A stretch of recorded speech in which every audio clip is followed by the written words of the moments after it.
gestor de inclusión laboral, cómo prepararnos para los desafíos de esta nueva normativa, que seguro para muchos de ustedes es un tema muy importante debido a los cambios en la ley de inclusión que se han dado en el último tiempo.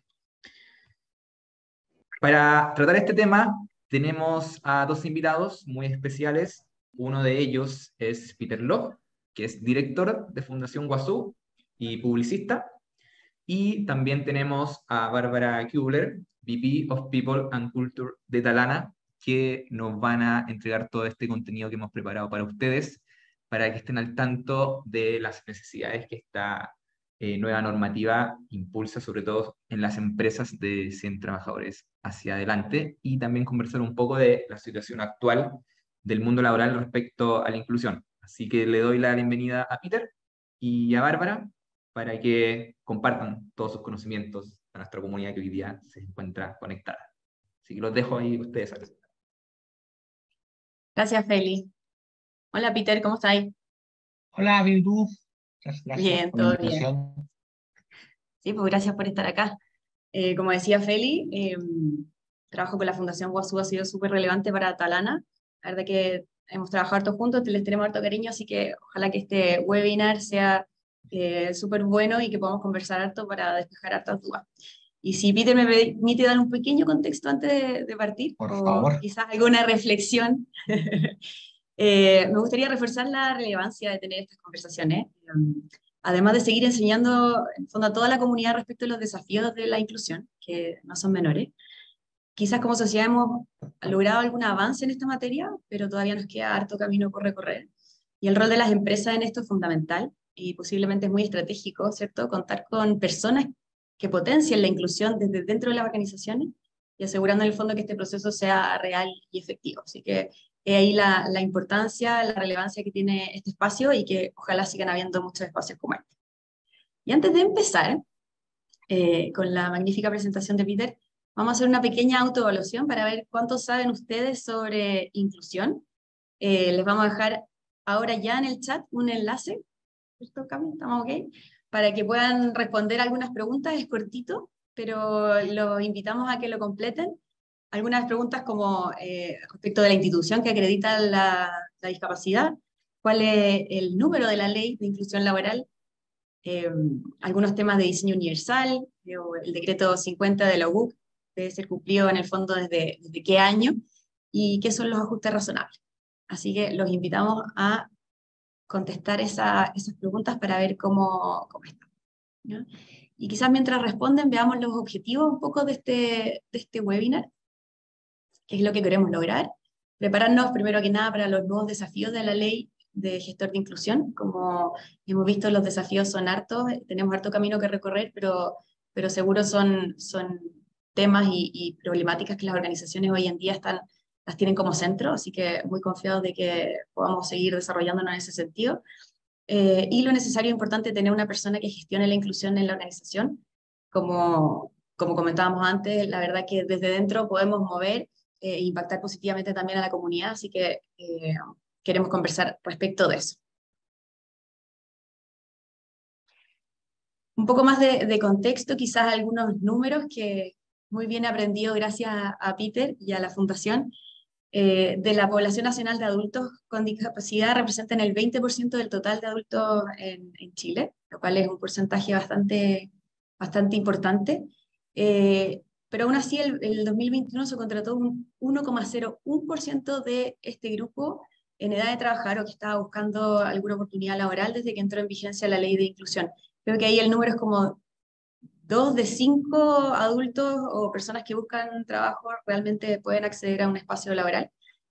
Así que hay una brecha ahí, hay harto desafío que en el fondo sortear en el fondo o trabajar para poder incorporar más personas en situación de discapacidad. Y actualmente la tasa de cumplimiento de la normativa alcanzó el 39,5%. Así que, Peter, ¿qué nos cuentas tú y cómo crees que podemos trabajar y si las leyes entonces en ese sentido son una necesidad?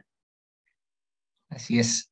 Siempre, o sea, cuando preguntan si quieres que te quieran obligado, obviamente uno va a decir que no, que deben de ser un poco las leyes en este sentido.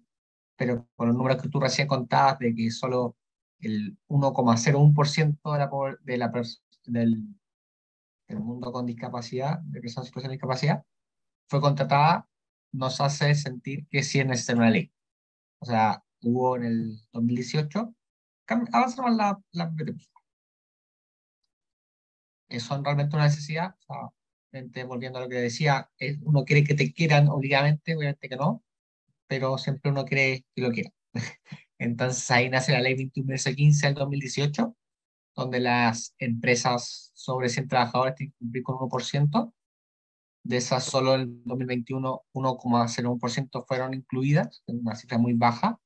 Entonces, por la misma razón, nace en 2022 la ley 21.275 del gestor de inclusión, donde nace de las mismas bases de tener a las empresas sobre 100 trabajadores, tener un gestor.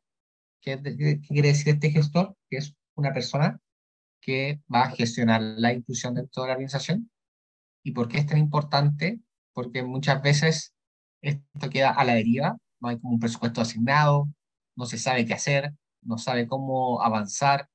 Me pusieron una ley, pero no tengo idea qué hace la persona en situación de incapacidad. Pueden trabajar acá, pueden trabajar en temas de tecnología, no sé, dando el ejemplo de Talana.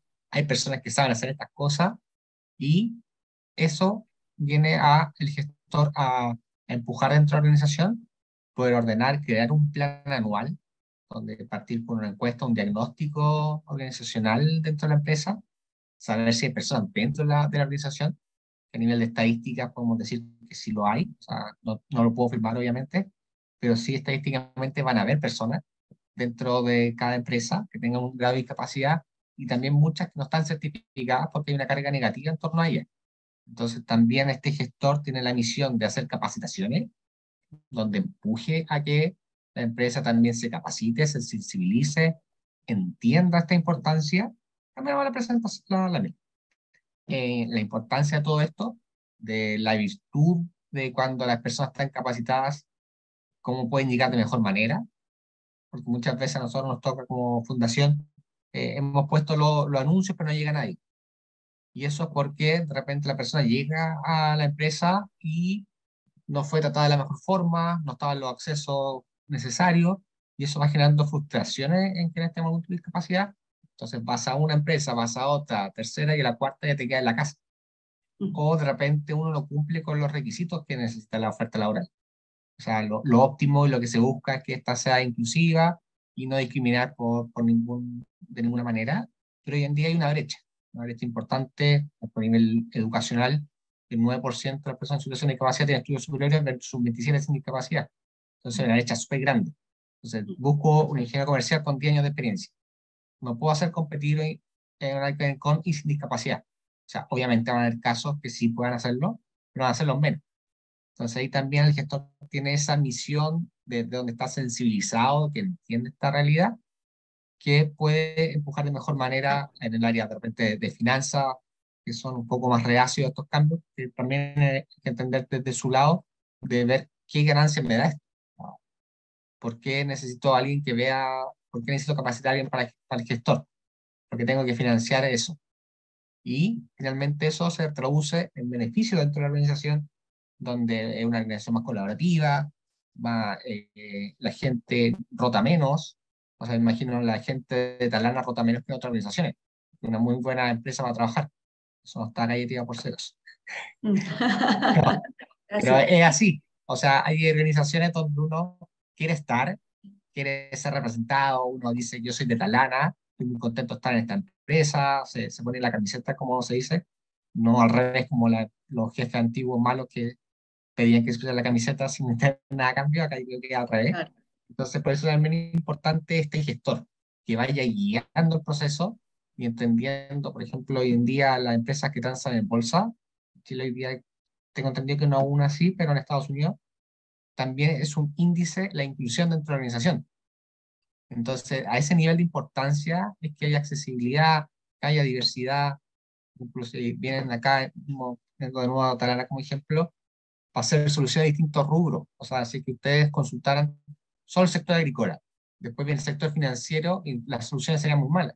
Entonces ustedes tienen que saber escuchar al financiero, al agrícola, al comercio, a la automotriz y en todos los comercios que puedan existir para dar las mejores soluciones como empresa. Mm. Entonces, eso es la diversidad y la inclusión dentro de la organización.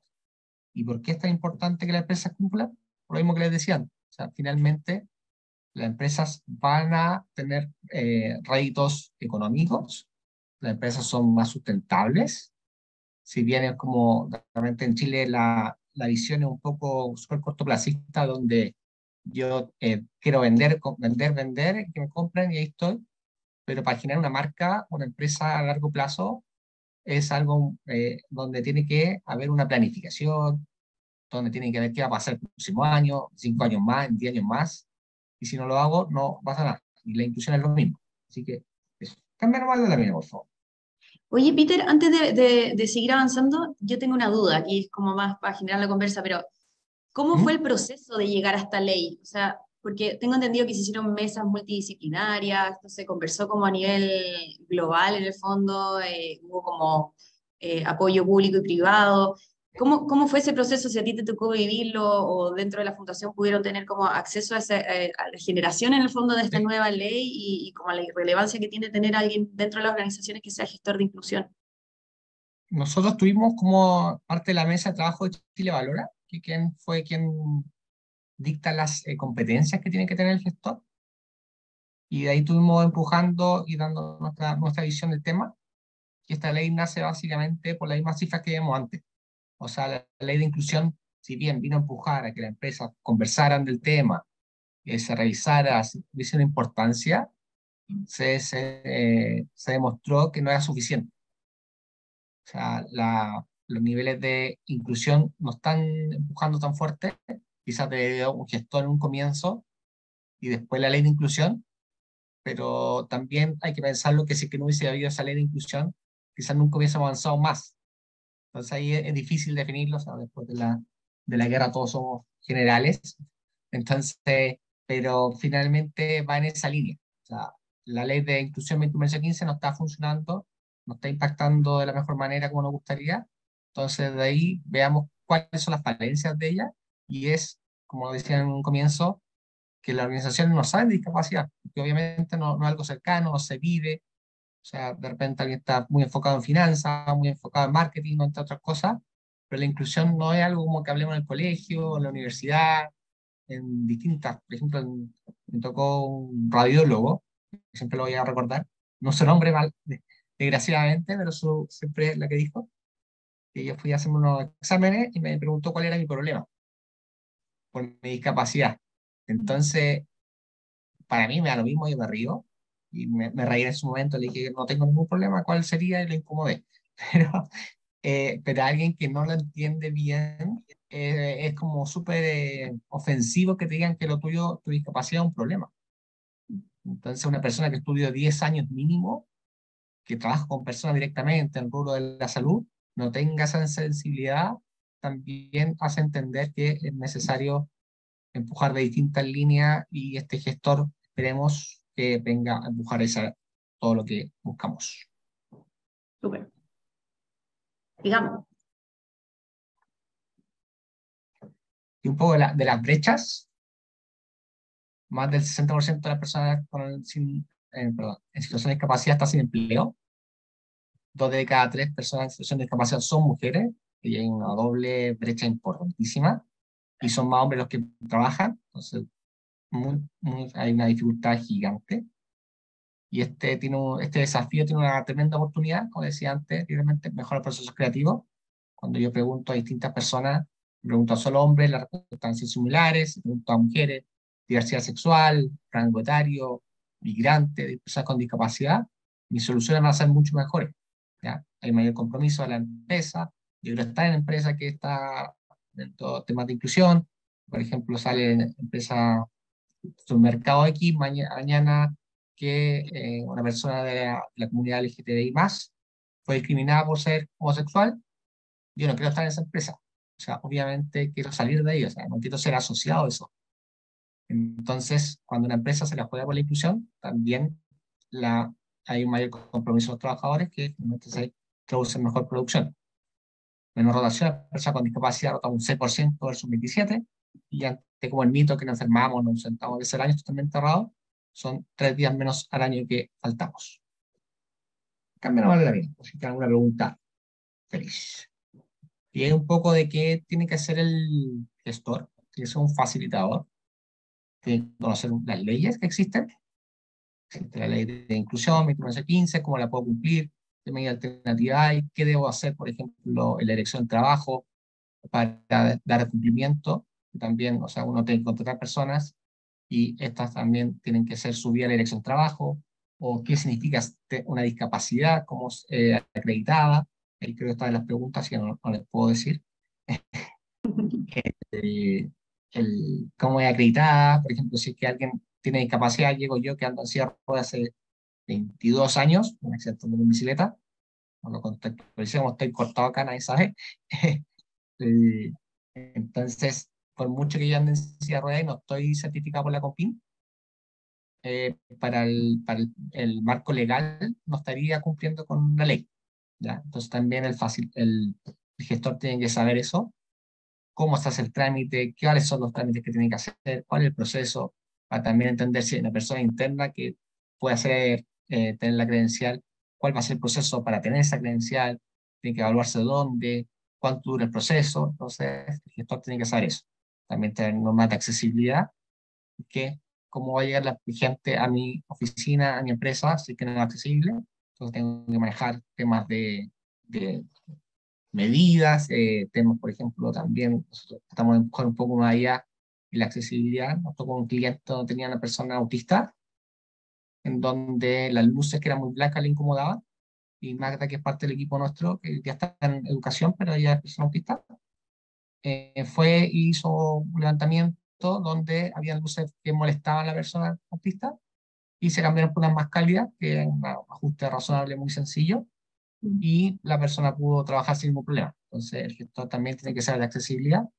Y por último, gestionar todo este proceso para la sustentabilidad en el tiempo, y que no sea solamente un par de acciones donde capacito a alguien o le doy una charla, que obviamente uno recibe una charla y obviamente queda con impacto, pero ese impacto dura un día o una semana. Si no se está esa cultura general, entregando siempre, dándole, no se va a avanzar. Entonces también el gestor tiene que estar ahí siempre empujando el tema.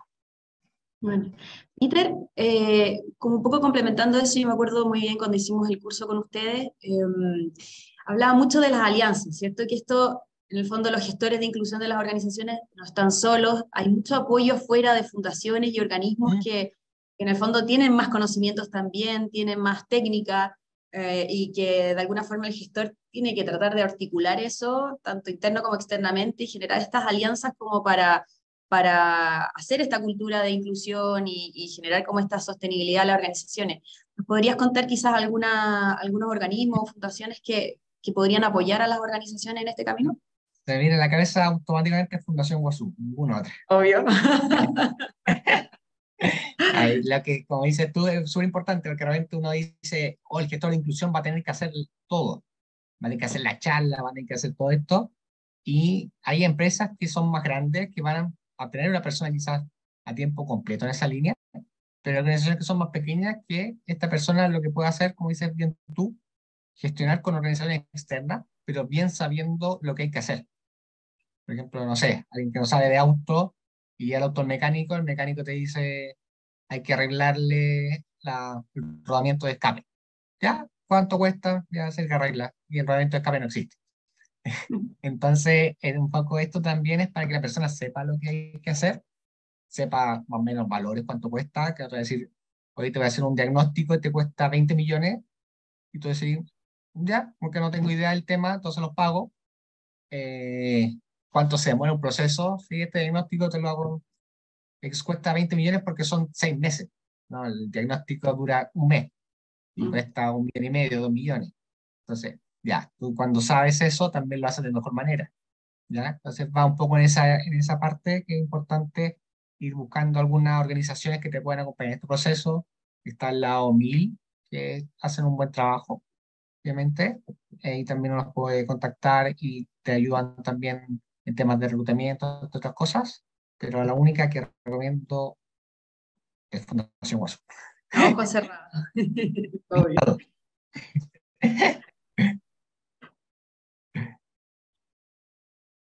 Ahí, cámara, gracias. Y esto va para lograrlo, como decía anteriormente, es saber qué es la discapacidad, que son como un poco estos los módulos que tenemos nosotros en el curso, que nos da una noción de cifras. De repente uno dice, oh, me da discapacidad, algo súper lejano.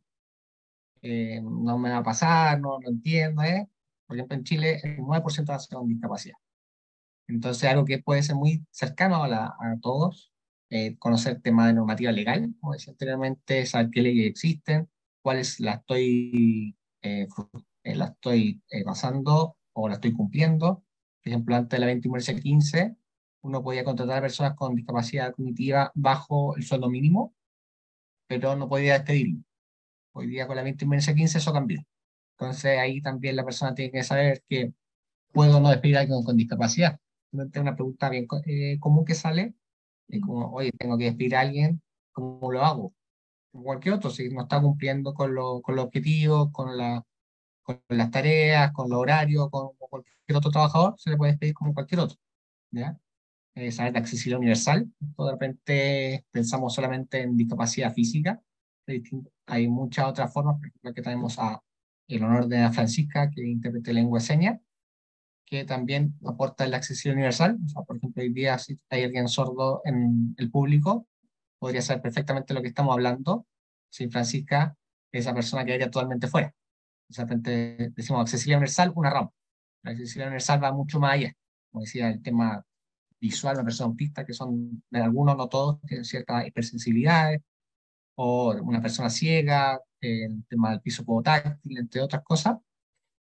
También saber de reclutamiento, de recursos humanos que sea inclusivo, que entienda el tema de reclutamiento, que sepa cómo hacer un reclutamiento, dónde buscar. Por ejemplo, la ley te pide que las ofertas laborales estén subidas en la dirección, perdón, en la Bolsa Nacional de Empleo, cómo tiene que ser el proceso, cómo lo hago para hacer un proceso limpio, que no discrimine, entre otras cosas, cómo se hace un diagnóstico organizacional, cómo sé dónde está la empresa hoy en día, qué cosa está faltando, cuáles son las creencias que hay internas. De repente gente tiene un mal vocabulario o no sabe ciertas cosas, le dice, no, una persona ciega no puede usar un computador, es totalmente errado, si está bien adaptado todo, funciona perfectamente. Capacitar a la organización, el gestor tiene que estar encargado de eso, de que anualmente se haga un par de capacitaciones, una charla al año, una capacitación de algún tipo específico, entre otras cosas.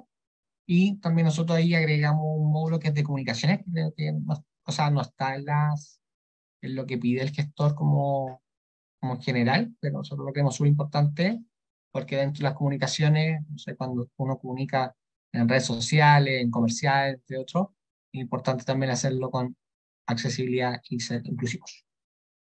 Peter, Ya, y pero- acá pusiste como ya, una serie, oye, pusiste un listado como de hartas cosas, en el fondo, como lograrlo, es probablemente algo como bien robusto de distintos elementos, pero una empresa, así como en tu expertise, que nunca ha explorado esto y quizá por normativa no debería cumplir con esto porque tiene quizás menos trabajadores, pero es algo que realmente los mueve y es parte de su cultura y de sus valores y quiere empezar a potenciarlo. ¿Cuál es como el punto cero? Así, ¿dónde tienen que ir o qué es lo que tienen que hacer así como puntapié inicial, como para empezar este camino de la incorporación de la diversidad en su organización? creo que cuando son empresas más chicas, ahí también entender todos los beneficios que tiene la inclusión, no solamente un tema legal, y a su vez como comienzo, quizás como en alguna charla, entender cómo situarnos en qué es la discapacidad, saber un poco, tener más información, de repente yo escuché algo por ahí, o en Chile también es difícil saber mucho, vemos solamente el Atletón como tema de conversión de discapacidad y una vez al año, y está enfocado en niños o adolescentes con discapacidad física. Entonces quedan muchas otras discapacidades fuera que de repente unos como desconoce o que son discapacidades más invisibles. Entonces es interesante aprender un poco de esa línea. Entonces la primera como capacitación, una charla, una conversación interna, saber quizás tu compañero de al lado son 50 personas y conoces a todas las personas de la empresa y saber que es autista o que le molesta tal cosa que pueda hacer, o que tiene diabetes y tiene que hacerse una diálisis y saber cuándo puede tener esos permisos, cómo vamos gestionando todo el tema. Yo creo que empresas más chicas se conocen más, pero quizás no está tan estructurada como las más grandes. Un tema de proyección en el tiempo, que es más difícil cuando son más grandes, pero yo creo que lo van solucionando súper bien. Cuando son más pequeñas hay menos dificultad. No, O sea, quizás totalmente. partiendo como, perdona, como básicamente con la información, empezar a informarse y quizás Exacto. con algún partner, como alguna alianza, no sé, me imagino con Fundación Guazú, por ejemplo, que donde puedan ir a resolver dudas y a empezar como Sí, este camino. sea, o sea, es súper bueno cuando empresas que no necesitan hacer inclusión lo hacen. Nos tocó hace un tiempo trabajar con Uber y ahí tenían, no sé, eran 50 personas, creo, aprox. Y ahí hicimos todos los trabajos que hemos hecho con otras organizaciones porque ellos entendían ese nivel de diversidad que se necesitaba. Entonces, legalmente lo necesitaban, pero ellos, hace una empresa internacional, entienden los beneficios de la inclusión, la accesibilidad de la persona con discapacidad dentro de la empresa. Entonces también trabajamos varios puntos que fueron bastante, impactaron fuertemente y quedamos muy contentos ellos y nosotros. Buenísimo, gracias.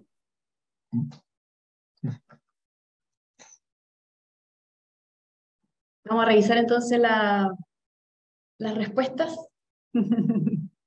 Oye, antes de revisar eso, quería preguntarte, Peter, por el proceso de certificación de un gestor de inclusión, así como en ¿Mm? grandes líneas. ¿Qué es lo que tú recomiendas como para el proceso? ¿Cuánto tomaría? Nosotros tenemos un curso que lo estamos haciendo más o menos unos 2 o 3 al mes, dura 34 horas y o sea, uno tiene que tomar el curso y después tiene que hacer una prueba que se le hace a un organismo interno, que son casas certificadoras, que son 6 en Chile, en donde después uno se valida como el título de, o sea, lo que nosotros capacitamos, y pasamos distintos puntos que pide la ley, y finalmente la casa certificadora es quien te da el OK final. Ya, O sea, perfecto. uno puede llegar a ir a la casa certificadora cuando uno entiende temas de accesibilidad e inclusión en general, pero si uno no tiene esos conocimientos, siempre es bueno tener algún curso como el que dictamos nosotros. Capacitarse primero. Sí, de todas maneras. Revisemos primero las respuestas y después vamos a las preguntas. No sé si en el chat habrán dejado alguna. Vamos a mirar. Acá. Ya, acá me están soplando que para la pregunta número 1, que tenía que ver con, vamos a hacer, la institución que acredita una discapacidad, tuvimos un 68% de aciertos. ¿Cuál está bien? Es un buen número. Podría ser mejor, pero es un buen número, ¿cierto? ¿Tenemos la respuesta, Peter? ¿Tú las tenés todas las respuestas como para ir analizándolas Ya cada una? estuve todas las preguntas y las respuestas. Luego Eh, tenemos por acá, en la pregunta número 2, que tenía relación con saberse cuál era el a ver número si- de la ley de inclusión sí, laboral. 73% de acierto. ¿Y el número es, Peter? La respuesta 21 número. versus 15. Muy bien. Después, para la tercera pregunta, tuvimos solo un 10% de respuestas correctas. Y esa pregunta tenía que ver con ¿a qué altura debería estar colocado un cartel de acuerdo al diseño universal? O sea, a 2,10 centímetros de altura. Ahí yo creo que la Harto. gente se confundió por el tema de la silla de ruedas. Me imagino que todos pensaron en algo, una cifra más pequeña. Sí, puede ser. De hecho, Pensaron cuando yo más la vi en al principio, sí. sí, creo que tiene un poco de trampa. Está más pensada en 1,60 m, que es el máximo para los mesones, creo. Y también yo creo que podemos tener nuestro torpedo, ¿no? De la Sí, o de los sea, no son centímetros cosas que y uno tiene todo. que saber de memoria, pero saber que tiene cierta altura, uno se va pensando ya automáticamente, este escritorio no calza, este sí calza, este mesón de atención para recepcionistas está muy fuera de norma, o está súper bien. Entonces, Sí, más que nada en esa línea, o sea, uno igual, después uno se va a aprender solo, pero no es como tanto de memoria. sí. Vas afinando el ojo, me imagino. Exacto. Después la pregunta número 4, que la respuesta correcta era C, tuvimos un 45% de aciertos y la pregunta tenía que ver con el decreto 50 de la UBUC, desde qué Es año de la tienen que accesibilidad ser... universal. No es tan conocida al parecer. Exacto, las edificaciones de 2016 tienen que ser accesibles, acceso universal, no tener escalones, por ejemplo, contar con un baño, cuando hay atención a público, entre otras cosas. Súper. Y la última pregunta, con un 50% de aciertos, ¿cierto? Respecto de qué son los ajustes razonables. Y esa ¿Cuánto respuesta es porcentaje fue esa? 50%. Parece que se Bien. repitió otra respuesta más en esa. No, o sea, las que tengo yo acá, el torpeo que estoy viendo, dice que no. Perfecto. Súper. Eh, Vamos bien. Podríamos estar eh, mejor, pero vamos bien, Peter. Podríamos estar peor también. También Así podríamos que, estar peor. Viendo el vaso medio lleno y muchas gracias a todos los que participaron. Oye, voy a leer acá algunas preguntas, Peter, para ver ¿Mm? si nos ayudas contestando. Dice Mireya Ansieta, ¿cómo se está conectando la gestión de inclusión laboral con la gestión de la inclusión en establecimientos educativos? ¿O qué preparación se está realizando, por ejemplo, en colegios, centros de educación técnica y universidades para preparar a sus estudiantes para la inclusión laboral? La verdad que muy poco nosotros estamos trabajando con algunas universidades. Ahora también vamos a hacer un taller de empleabilidad. Se financia vía Sense, donde capacitamos a personas con algún tipo de discapacidad para que puedan desempeñarse en alguna empresa. Hicimos una asociación, no recuerdo, en la universidad que estamos trabajando ahora, me van a retar, pero es poco lo que se está haciendo. O sea, hoy en día, si bien hay leyes que apoyan, no tengo los números, nosotros también tenemos un área de educación. Si Mireia está interesada, nos puede escribir también. El correo es hola@fundacionguasu.cl, que duda que tengan ahí para ser derivada a quien corresponda. Y yo creo que es bastante insuficiente lo que se está haciendo, está como recién un poco catastrando, o sea, obviamente hay universidades que lo están haciendo mejor, otras no tan bien, pero creo que ahí es una de las partes donde empezar. Hemos hecho algunas capacitaciones a docentes también en la misma línea. De todas maneras, estoy de acuerdo con eso. Después, entiendo que existen empresas que optan por no cumplir con la ley de inclusión y pagar la multa asociada. ¿Estas empresas ¿Mm? deben contar de todas formas con un gestor de inclusión? ¿Hay alguna nueva multa social con la actualización de esta ley? Anonymous, no quiere cumplir Anonymous. Ya, estas son dos leyes. Una, por ejemplo, la 21S15 permite, si que uno no cumple con la 1%, puede tener medida alternativa. Está la donación a alguna una fundación o organización que haga inclusión laboral, está en registro de notarios. Y también una medida otra, que es la subcontratación, que está asociada a recibir servicios de otras personas en situación de discapacidad. Nosotros lo hacemos, por ejemplo, donde entregamos servicios a organizaciones y empresas para prepararlos para poder que después ellos puedan seguir su camino de forma autónoma o también verlo como un ítem dentro de la organización.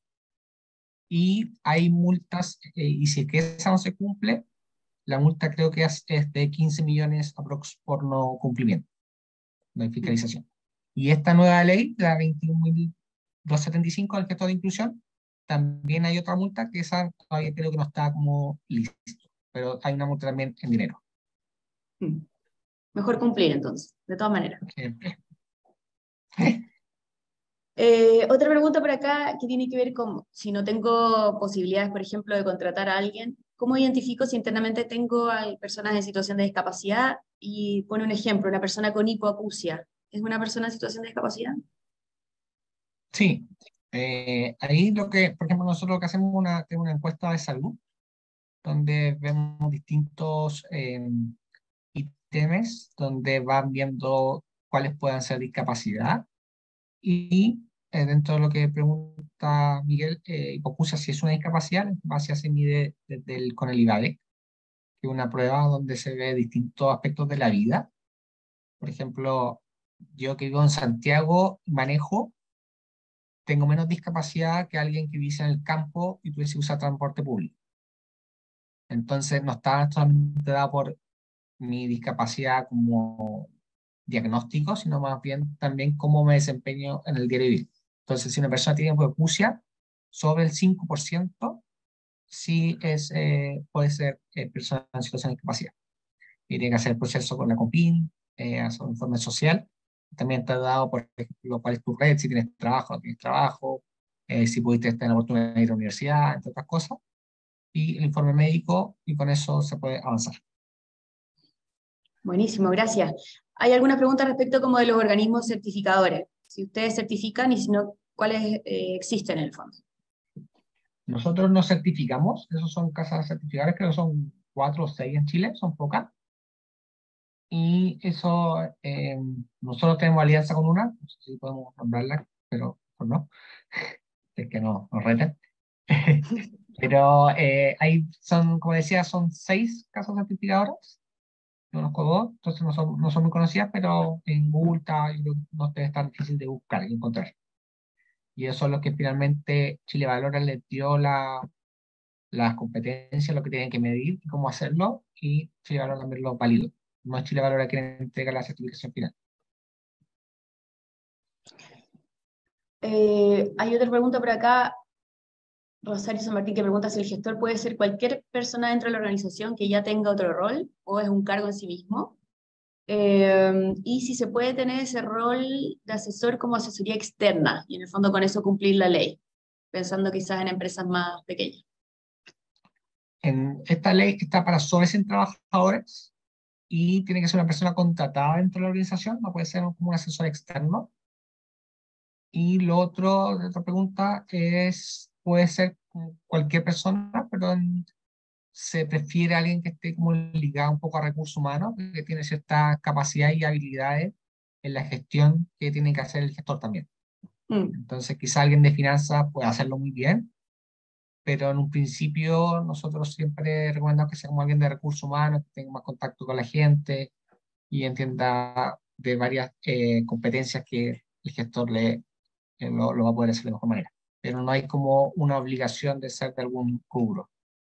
Y puede ser a tiempo completo alguien, una empresa que es muy grande, es una empresa de 2.000 trabajadores, eh, debería ser una persona que sea a tiempo completo, pero empresas más pequeñas, como conversaba antes con Bárbara, puede ser alguien que entienda muy bien cómo funciona, pero lo puede todo eso tercerizar a Fundación Bosur. Excelente. Oye, un par de preguntas más para ir cerrando. ¿Eh? ¿En dónde puedo acceder para tener información del curso de gestor de inclusión Guazú? Yo me imagino que en tu página web, Peter, no sé. Sí, o escríbanos cualquier duda que tengan a hola@Fundación Bosur, y ahí se va a Buenísimo. derivar, no sé, por ejemplo, alguien tiene las consultas de educación, lo diríamos al equipo de educación, o si alguien tiene temas de gestor, también lo diríamos a quien corresponda. Súper. ¿Es válida una resolución de la Superintendencia de Pensiones de la Comisión Médica como certificado para acreditar discapacidad? Eh, ¿Dónde decía esa? ¿O cómo se llama la persona? ¿O buscarlo yo? También es Anonymous. Ah, ya. No lo veo. ¿Cómo? ¿Dímela de nuevo? ¿Es válida una resolución de la Superintendencia de Pensiones de la Comisión Médica como certificado para acreditar discapacidad? No es para acreditar discapacidad, pero sí para el tema de la ley. Porque la ley te permite de dos formas. Una, tener el carnet de discapacidad, o ser asignatario de la pensión de invalidez. Pero no son lo mismo. Entonces, o sea, sirven finalmente para lo mismo, pero no son exactamente lo mismo. Súper. Y una última pregunta, ¿qué beneficios económicos puede traer a la empresa traer un gestor y contratar personas con discapacidad? O sea, automáticamente, por ejemplo, en género se habla de que las empresas que tienen políticas de género son un 10% más productivas.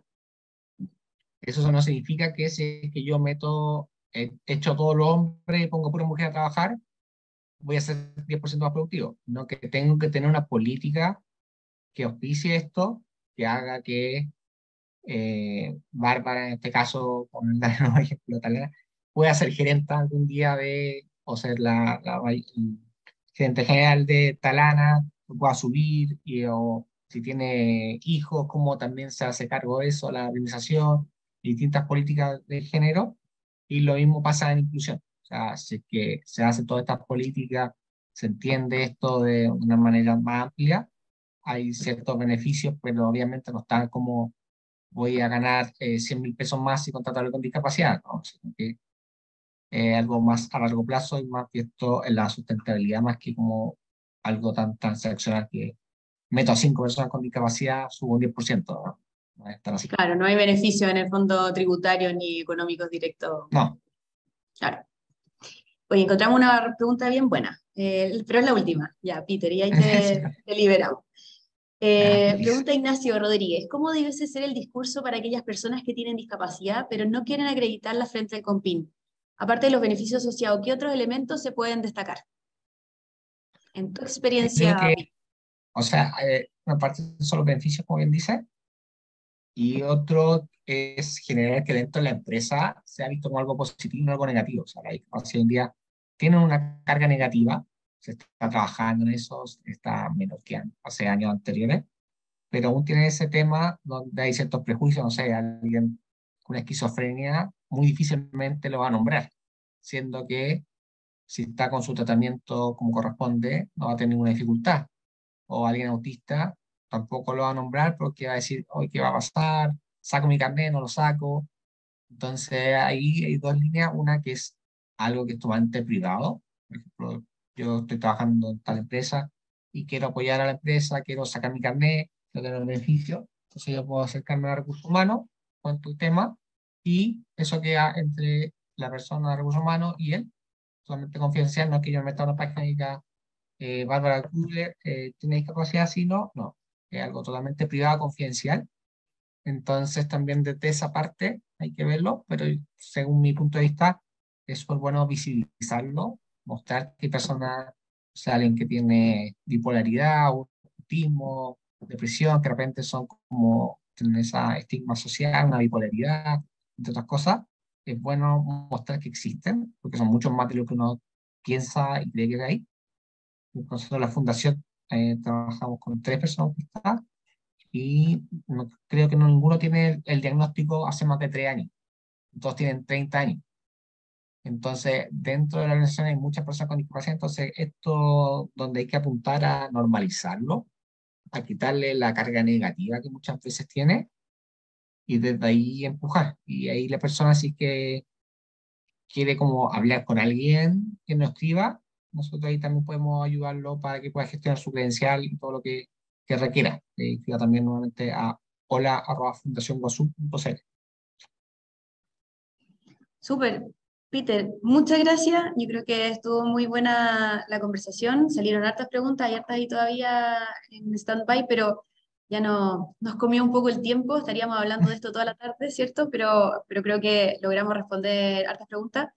Si quieres, te dejo los últimos minutos para que des de nuevo las coordenadas, dónde buscar información, con quién contactarse de la fundación, como tanto para el curso como la certificación, lo que requieran, porque todavía quedan algunas preguntas al respecto. Así que dale, Ya, Peter, 2 minutos y cerramos. número 2, ya, como los videos, programas de televisión.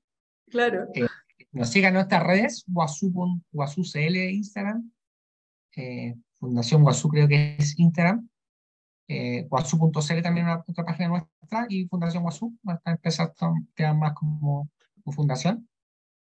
Todas las consultas las pueden escribir a hola@fundacionguasú o hola@guasú.cl y ahí nosotros vamos a estar respondiendo todas las inquietudes que tengan y que quieran saber. Súper, Así que muchas, excelente. muchas gracias. Y el Gracias a LinkedIn ti, también Peter. estamos en Fundación Guasú. Buenísimo. Todas las redes sociales, me encanta. Falta TikTok, Bueno, pero Peter. aún no bailo. Pero pronto, estoy muy viejo ya. Buenísimo. Oye, muchas gracias a todos los participantes y nada, pues nos vemos para la próxima. Que estén muy bien. Cuídense, Muchas muchas gracias. gracias. Chao, chao. Buenas tardes.